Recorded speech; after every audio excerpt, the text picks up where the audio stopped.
As the scriptures say, God is not mocked, for whatever a man sows, that he will also reap. Galatians 6, verse 7. Let's humbly open our hearts and learn from this profound reminder that our Creator's majesty is not to be taken lightly. Welcome to Divine Seekers. Today, we journey through an astonishing story that reveals the omnipotent hand of the Almighty. Witness how audacious mortals dared to mock the sacred on live television, only to be ensnared by a terrifying divine intervention that shook their very souls. Even while well-known comedians delight in making fun of the Bible, the jokes they tell about it frequently gloss over important aspects. They may believe the Bible to be ludicrous, but their ridicule is based on a limited comprehension, and they ignore vital material that could provide a more nuanced perspective. Despite this, they insult the Bible. The comedian and ardent atheist Ricky Gervais mocks the biblical account of Noah and the deluge. Gervais uses humor as a weapon to cast doubt on the veracity and consistency of this religious story. He pokes fun at the story's flaws and absurdities, such as the global flood's possibility, the ark's construction, and the idea of collecting animals in pairs. Gervais's intention in making fun of the Bible is to make Christians and other religious people seem silly and superstitious. It's worth noting, though, that Gervais's humor may reflect an insufficient familiarity with the metaphorical and historical underpinnings of the Noah myth. His satirical take on the Bible may strike a chord with religious doubters and critics, but it may miss the mark when it comes to exploring the deeper theological and symbolic elements that believers assign to the story. Atheist worldview and an effort to undermine religious narratives through humor inform Gervais's mocking. When it comes to understanding the most fundamental features of existence, atheists find themselves in a difficult situation.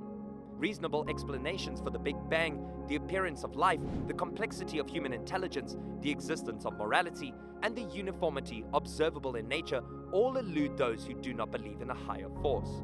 To answer them, religious worldviews propose ideas like a creator God, a deliberate design, and the need for moral guidance. However, naturalistic frameworks, which atheism relies on to offer alternative explanations, sometimes falls short when it comes to delivering exhaustive answers. The absence of a divine source or transcendent authority makes it difficult to account for the numerous complexities and interconnections of these events, yet atheists may present scientific theories and philosophical arguments to approach these questions. Followers of religious traditions argue that their beliefs provide a more unified framework for making sense of the cosmos, life, human intellect, moral principles, and recurring patterns in nature. There are still competing theories and pieces of evidence on how old the Earth is. According to the Bible's chronology, the Earth is at least 5,000 years old. The scientific evidence, however, paints a more nuanced and ambiguous picture. The age of the Earth has been estimated to be around 4.6 billion years using various scientific techniques, such as radiometric dating and geological analysis, although the accuracy and precision of these techniques are still being studied and improved upon. The difficulty of piecing together Earth's past over such long periods of time is to blame for the lack of firm conclusions. The methods used to determine Earth's age and its geological changes are under constant review and improvement by the scientific community. The various opinions are a reflection of the fact that religious and scientific perspectives sometimes overlap, with different readings of religious scriptures and empirical evidence leading to different conclusions. As time goes on, scientists hope to learn more about the Earth's past and refine our knowledge of its age. Postmodern philosopher Richard Rorty agrees with biblical apologists that ultimate truth makes sense in their framework. However, Rorty acknowledges that the idea of objective and universal truth stems from a view of the universe as a creation guided by a divine creator, regardless of his own philosophical leanings. In this light, he argues that the story of the Bible, which portrays a higher authority with a language etched into the fabric of the cosmos, is consistent with the belief in an absolute source of truth. Rorty's recognition of this fact is significant because it shows how a Bible worldview is the only one capable of providing truth with an objective and transcendent framework. Rorty recognizes the internal coherence of the biblical story within the religious framework, highlighting the significant effect of such a worldview in molding the understanding and debate surrounding truth, even if he does not personally adhere to the biblical narrative or embrace absolute truth. God made the heavens and the earth to be inseparable because of the importance God places on human beings. The idea that these things are merely nice-to-haves runs counter to the biblical account of creation. The atmosphere in the sky is not an afterthought, It is essential to human life because it provides oxygen and keeps temperatures stable. The Earth was also planned out as a place for humans to live, with all of its various ecosystems and resources. Any suggestion that these features are merely incidental distractions belittles God's design, which emphasizes the necessity of the heavens and the earth for human survival. Over the course of history, people have strayed from the path of goodness and rejected God's moral law. As a result of this turning point, people began to stray from the path of justice. By rejecting God's moral standards, people have given in to their baser impulses and behaved badly.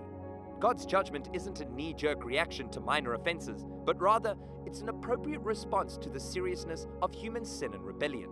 This is the inevitable result of human behaviors that undermine God's moral order, and not the result of God's wrath being unleashed over petty wrongdoings. God handles the gravity of our decisions and their consequences for ourselves and others in His impeccable justice. Comedians like Kevin Hart and Bill Burr frequently use irreverent and mocking humor that often revolves around jokes about God and the Bible. They actively attack the sacredness and reverence connected with religious ideas through their humorous shows, making fun of sacred themes and people.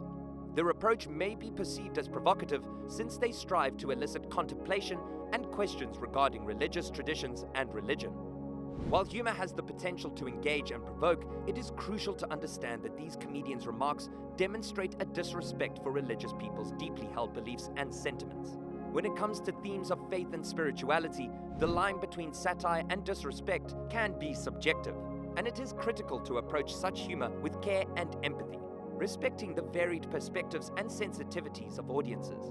Rejecting God's moral rule is tantamount to rejecting the principles of righteousness and cutting oneself off from the divine guidance that was given to help people do the right thing.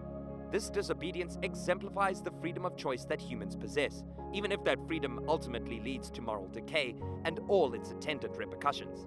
His verdict is a sobering warning of what happens when people disobey God and an appeal to seek forgiveness and restoration. Rather than being an excessive or arbitrary punishment to minor crimes, it displays God's dedication to protecting holiness and restoring peace. Sin, which includes racism and mocking God, is built into humanity because of its fallen nature. It's a constant reminder of how badly we need a savior and how broken we really are. These sinful actions reveal the extent to which selfishness, prejudice, and disdain permeate our society. Seeing sin in these manifestations forces us to go to a Savior for the forgiveness and healing we so desperately need. It highlights the critical need for a salvific power to restore our shattered relationships and unite us with God. Therefore, sin serves as an impetus to find and accept the salvation and redemption provided by a Savior's love and grace. That's all for today, holy souls. We hope you like this information. If yes, hit the like button and also hit the bell icon to get more eye-opening videos like this.